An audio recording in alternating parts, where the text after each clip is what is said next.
So now we've come to our internal return. So with this one here, you don't have to use the corner block. We just use one of our main body blocks.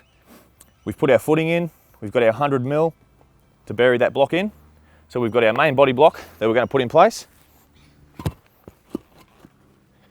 You line that back edge of the block with the outside edge of your last block that you've got in for this wall that we're putting through.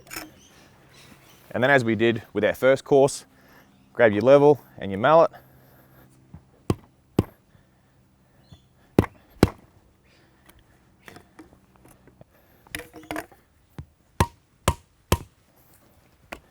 Once you've got this first course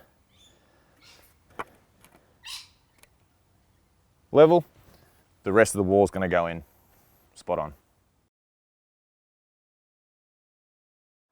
All right, so we're going to put our second course of blocks on, but you're going to see this nib is going to have to get broken off. We sit this course on here, and we check out our level, you're going to see that block is leaning forward. So this nib at the back, builder's chisel, break that corner piece out.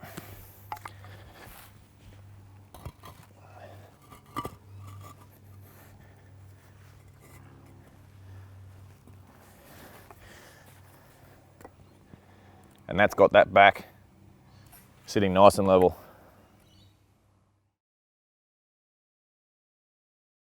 All right, now we're putting in our second course of blocks. In this corner, it's going to be a little bit tricky just to get these first two in place. But once we've got those first two in place, the rest of the wall is just going to go along quite nicely. So we want to halve this main body block here, and then the one that we're going to put in here, the same deal. We want to have that coming along halfway through this way. So we put that there, and then it's a bit of a maneuver this one, and just get them. So this main body is coming through here, and then this main body block is coming through the center of this one. Now we've lined this face with the top of the chamfer on this bottom course, and as you can see over the back, it's about a 20mm overhang, and that's perfectly normal. So as we continue through with our second course of blocks, we're going to backfill with our drainage gravel, as well as core fill with our blocks here, and that's how we install an internal corner with our Heron Retaining Wall range.